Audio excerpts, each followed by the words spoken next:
Hello, I'm Richard Gisbert, and you're at The Listening Post. This week, one news development reported in many different ways. The neighborhood of Gilo. The story of Gilo and the unsettling news of a growing Israeli settlement. A bloodbath in the Philippines. Bullet-ridden bodies were discovered hours later. Journalists murdered. The chilling effect of British libel laws on freedom of the press around the world. You're bankrupted the moment somebody decides to take you on. And going rogue on the ex-governor of Alaska. Sarah Palin takes a beating on the American airwaves. It seems that Sarah Palin has a book, Going Rogue, okay? It's also available 30% off. In any other country, any other territory, the approval for building 900 new housing units would be seen as a routine piece of municipal administrative paperwork, not a news story. However, when the municipality involved is Jerusalem and the land the Israelis are building on is Palestinian, those housing units become an illegal settlement and they make headlines. That particular stroke of an Israeli administrator's pen has been interpreted by the global news media as a very public rebuff by the Netanyahu government of the Obama administration's efforts to restart peace talks between Israel and Palestine. And it put the international media spotlight on a place called Gilo, which most news outlets call a settlement, but others, primarily Israeli and American, say is just a disputed neighborhood. Our starting point this week is Jerusalem. We look at the coverage and the terminology of a story that's controversial to the core. 30,000 people already live here in Gilo. Israel is building new homes and says it will continue to do so. Tuesday's announcement of almost 900 new homes in East Jerusalem has the Obama administration calling foul again. American coverage focused on the duel between Obama and Netanyahu. Who will flinch first? The president has to get Netanyahu to go along to get along. Television is quick.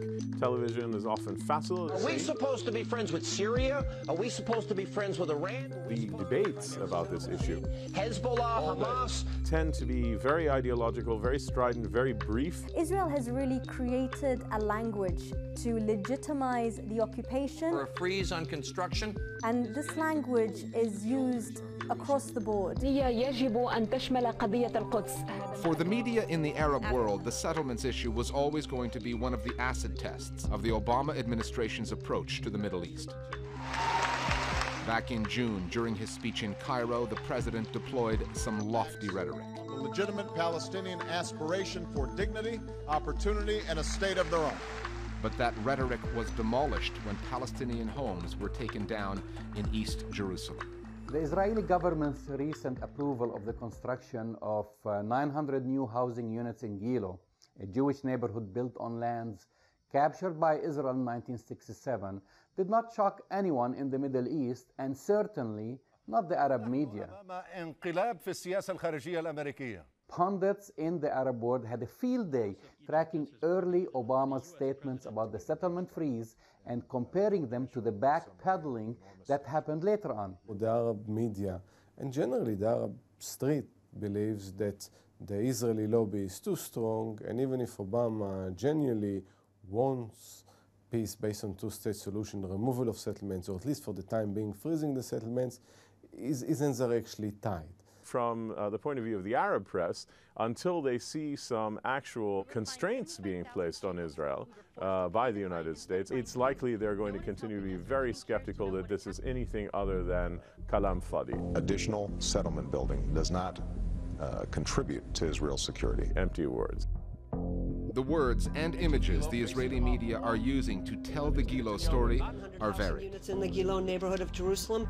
There is a wide spectrum of opinions in Israeli press. What we've seen is the media concentrating on the political fallout of this expansion. What will it mean in terms of Mahmoud Abbas's position within the Palestinian Authority? And especially now, what does this mean in terms of the Israeli government and the new US administration? Rather than a questioning of these settlements, their legitimacy, and what they actually mean for the larger peace deal on the table.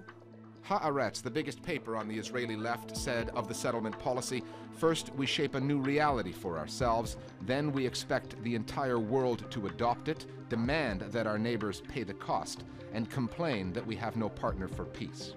But Yediat Aharonot, Israel's most widely read paper, argued, "We, and only we, are entitled to decide where we build, and what will happen in our sovereign state.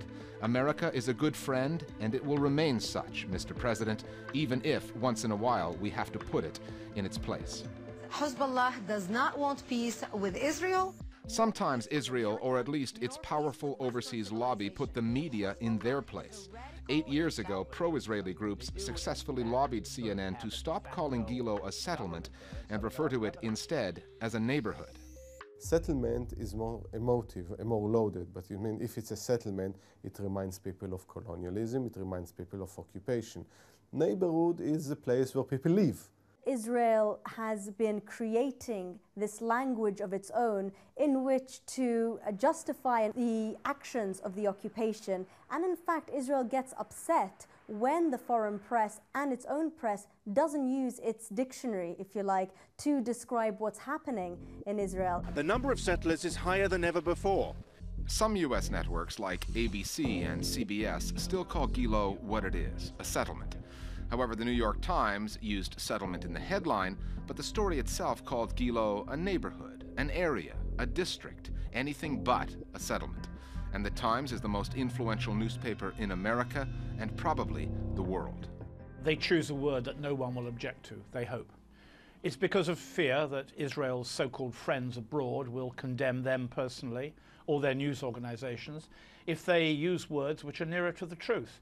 We're not talking about neighborhoods, we're talking about colonies being built for Jews and Jews only, illegally on Arab land. So by using these timorous, frightened words that journalists do, we diminish the Palestinian suffering. And we go on using this because we want to avoid controversy, quote unquote.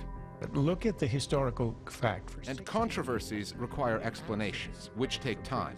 And there's not much of that available, especially on ratings-driven television in markets that matter, like the U.S. Television, generally speaking, doesn't explain that this is a foreign military occupation, that the Israelis are occupiers, that the settlements are not neighborhoods but colonies built on land seized from Palestinians. This is not something that gets conveyed very frequently to the American audience. So what is the answer for television reporters? Keep it down. Don't put controversial things on television, because you will be accused, shamefully, outrageously, slanderously, of being anti-Semitic if you dare to criticize Israel. Gilo is just one small settlement, but the news coverage makes Gilo a microcosm of the way the media handle the Palestine-Israel conflict. Competing narratives, differing terminology, neighborhood of Gilo, pressure from the pro-Israel lobby. They all come with the territory, even when the story is Israel building on Palestinian territory in East Jerusalem. Here's how our Global Village voices see the coverage of the Gilo story. The Obama administration, like all those before it, plays with words. We may hear new language like settlement freeze or dismay over increased ethnic cleansing in Jerusalem, but no actions. The media in Israel feigns U.S. rhetoric is too harsh. In Arab media, there's outrage. Only rarely does one find solutions. Certainly the activist media in Israel is covering the new settlements in East Jerusalem, just like they've covered all the old settlements in East Jerusalem and everything else that's happening in the occupied territories. But it doesn't matter, because the government does what it wants, and the majority of Israelis either don't care, are invested in the settlement program and that project in some sense, or feel completely hopeless and don't know what to do. We've now got almost 3,500 viewers following us on Facebook and Twitter. They use those sites to find out what stories we're working on in case they want to weigh in as one of our Global Village voices. You can do the same. Or you can just get in touch with us via email. We're waiting to hear from you at listeningpost@aljazeera.net. Our News Bite section this week is heavy with media news from Southeast Asia. Monday's mass killings are seen as unprecedented. At least 26 journalists have been killed in the Philippines in what has been called one of the bloodiest days in the history of the news media. Bullet-ridden bodies were discovered hours later. The reporters were caught up in a massacre in which more than 30 other people were murdered. The journalists were part of a convoy following a local politician on the island of Mindanao when they were captured and then slaughtered by a gang of gunmen. The New York-based Committee to Protect Journalists had this to say: "Covering the news has always been dangerous in the Philippines, but the wanton killing of so many people makes this an assault on the very fabric of the country's democracy. We welcome President Arroyo's promise to investigate and prosecute the perpetrators of this terrible violence."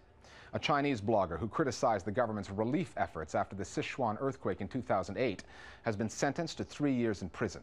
Wan Chi was detained within a month of the quake for posting articles on his site that said food aid was not being delivered properly because relief agencies had to go through government channels, which Chinese people tend to distrust because of past corruption scandals. Wan's lawyer said the blogger got the maximum sentence for, quote, illegally holding secret state documents, unquote. Officials say they found 2 municipal government documents in Wan's house.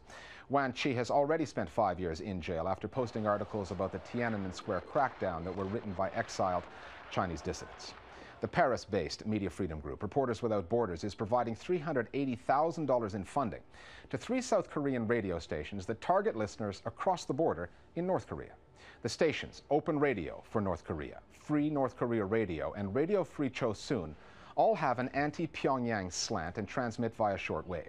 The government in Pyongyang has demanded in the past that South Korea suspend the stations, since radio is a key medium for North Korean citizens to receive information that has not been vetted or sanitized by their government. British investigators in Lebanon say they have found the remains of Alec Collett, a journalist kidnapped 24 years ago, who was described as the forgotten hostage. A group led by Palestinian militant Abu Nidal abducted Collett in 1985 while he was on assignment for the United Nations. The UN tried on 3 separate occasions to find Collett's remains, since he was one of few hostages whose fate was never determined. Collett was one of 80 foreigners kidnapped in Lebanon, many of them journalists, between 1984 and 1991. Those shrinking newsrooms that blame the internet for their falling revenues are getting a helping hand from YouTube. The video sharing site launched a new application this past week called YouTube Direct. This new tool will take news editors directly to videos and still photographs shot by amateurs, so-called citizen journalists, of news events such as natural disasters or political protests that those news editors could then use for their broadcasts or publications. That way, you can rebroadcast the best footage on your network or website. News organizations are already using YouTube and social networking sites for some content. This new application will make it easier for them to find that content, but it probably won't stop news outlets from blaming YouTube and its owner Google for siphoning off much of their revenues. We're back after the break with a look at Britain, the favored destination for anyone with a libel case to fight.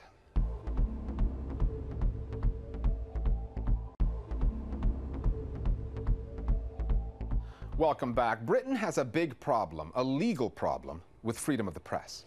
Last year, we reported on libel tourists, rich and famous people from around the world who come to London because it's easier to win a libel case in an English court than almost any other. We've also reported on super injunctions, legal rulings that allow big corporations to suppress important news stories and even ban reporting on the fact that they've got that injunction. Free speech campaigners are now saying that English libel law is restricting not only the media, but also scientists, researchers, NGOs, and others from holding the rich and powerful to account. The British government has finally taken notice, saying it plans to reform those laws to level the playing field. However, the reform may not come in time to stop foreign publishers from taking their newspapers and magazines off the shelves in the UK because they're afraid of being sued. The Listening Post's Meenakshi Ravi now on the British libel laws that have an impact far beyond the United Kingdom. Britain takes a pride in free speech, and yet we have some of the most oppressive libel laws in the free world. London has become a town named Sue. Sue the BBC, sue Al Jazeera, sue the Times, sue anybody that you care to, because it's almost impossible to lose a libel case in London. And that's because it costs so much to defend a libel case that few media companies and even fewer individuals can afford it. If they lose, the court may also order defendants to pay their opponents massive legal costs as well. Almost every lawyer will tell you to settle a libel case. English libel laws cost not just twice the average in Europe, not just 10 times the average in Europe, but over 100 times more than the average in Europe. Costs these days are anything between £300,000 to £1 million to defend cases, and of course you can double that if you lose your case. I was sued last year by a man who's a vitamin pill salesman, and he was saying that life-saving anti-AIDS medication was actually going to kill you, and he said the answer to the AIDS epidemic was here, and of course it was vitamin pills. Goldacre wrote a critical article in the Guardian newspaper, and although he and the newspaper won, it was an expensive victory. They were left with a bill of around £170,000. That's around $280,000 US in legal costs. If they'd have lost, it would have cost them way over £1 million. Local newspapers can no longer afford to fight libel cases. These laws don't just take aim at the big media groups who employ journalists. Sometimes the journalists themselves become targets of the unlikeliest claimants. Singh is a British science writer who is being sued by the British Chiropractic Association, a group who specialise in treating people with back pain and other complaints. I was very concerned about the way chiropractors were treating childhood conditions like asthma, ear infections, colic, and I wrote a critical article about this, and I ended up being sued by the British Chiropractic Association. It's terrifying for me as an individual, but it's also pretty scary and intimidating for publishers as well. If Simon Singh gives his honestly held opinion in the newspaper or on a blog or wherever, he should be able to exercise that and to say what he thinks honestly and openly without fear of retribution from our libel laws. You could call that a fair fight. Singh lives in England and is familiar with the laws. They may not be fair, but at least he knows what he's up against. But what if you were a journalist working in a different country with a different set of rules, and all of a sudden you find yourself getting pulled in front of an English court and judged by English law? We should allow every country to determine whether it's appropriate for that particular country for the particular article or book in question. But that's not always the case. British courts have been seeing some pretty peculiar cases in recent years.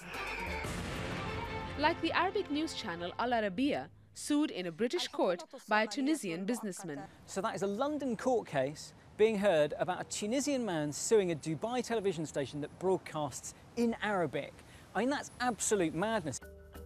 Across the Atlantic, in the US, some media outlets are finding the British libel chill a little too cold for comfort.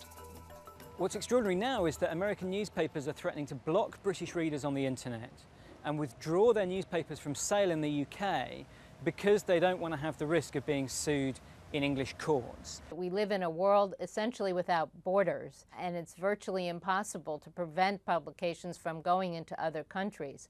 So the UK is basically importing their law into our publishing world because our publishers have to be curtailing what they write, in part because of the fear that they will be sued in Britain. If you're an American publisher, you might send just a few hundred copies of your newspaper or magazine to London to sell. So you're not making a huge profit, and yet you're exposing yourself to a huge risk. So American publishers of titles like the Wall Street Journal and New York Times are considering pulling their papers off British newsstands and even blocking access to their websites.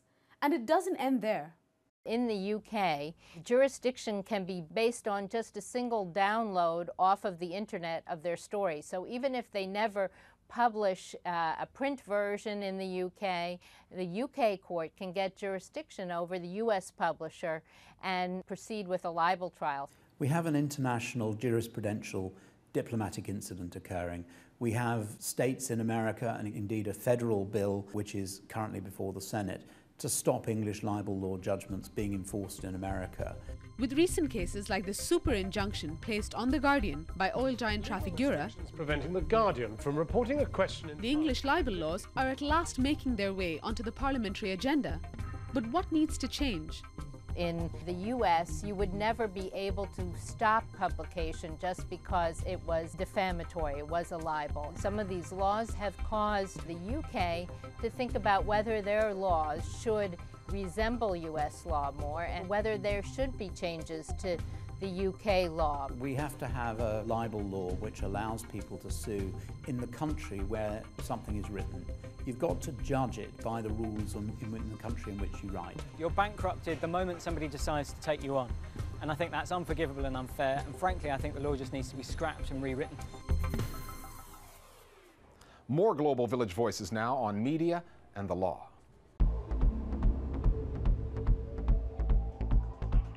The actual laws which govern the media are incredibly restrictive. Now, some people have argued that, in fact, that is a good thing because it does encourage responsibility amongst the media. But it still also counteracts against freedom of expression in the media, freedom of criticism, freedom to express contrary views, and to criticize big organizations and bodies and individuals. Many journalists have argued that our libel laws are restrictive enough already. The current trend by the courts has in fact amplified those restrictions. UK libel law is deviating a long way from international standards, and when we can't even pass the basic tests of being consistent with the US Constitution, which after all was an 18th century document on human rights, we don't even meet 18th century standards for freedom of speech, I think there's something seriously wrong. Finally, when a famous politician comes out with a new book, there's always an accompanying book tour and a media campaign. When your name is Sarah Palin, though, and you're taking aim at the White House in 2012, it's more of a media blitz. Palin, who was John McCain's running mate last year, has entitled her book Going Rogue. She's not particularly fond of the news media, especially reporters who ask tough questions. And Ms. Palin will not like this collection of jokes and mischievous editing courtesy of some of America's best-known late-night comics, but we're okay with it. We've even made it our web video of the week. We'll see you next time at The Listening Post. It seems that Sarah Palin has a book, Going Rogue, okay? Yeah. It's also available 30% off. In the book, Sarah Palin says that she felt ambushed when Katie Couric asked her what newspaper she read. This coming from a woman who hunts wolves from a helicopter. She spends a lot of the book settling scores with the media, the political elite. She's angry at the weather for raining on her once. She says that she was upset with John McCain because at the end of the election night, the McCain people would not let her deliver a concession speech. And I thought, don't worry, Sarah. I'm sure you'll get another opportunity. In Sarah Palin's new book, she says when she first laid eyes on her future husband, she said out loud, "Thank you, God." Yeah, which is the same thing the Democrats said when they first laid eyes on Sarah Palin. On a segment that is wildly popular. It's entitled Things More Fun Than Reading the Sarah Palin Memoir. Hope you enjoy it. Walking into traffic. Getting crushed by a dumpster. Thank you, God!